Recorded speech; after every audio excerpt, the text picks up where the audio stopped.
देख सकते हैं दोस्तों, ये दो ग्लू है जो T7000, जो ज़्यादातर मार्केट में यही यूज होता है, जिससे डिस्प्ले 1-2 माह चलने के बाद में वो डिस्प्ले उखड़ने लगता है।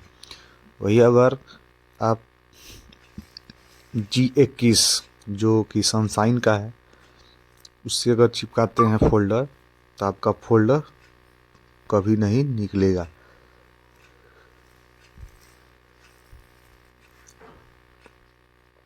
और सबसे पहले क्लीनिंग कर लेंगे, उसके बाद में चिपकाएंगे। तो चलिए, हमने क्लीनिंग कर लिया है और चिपकाते हैं।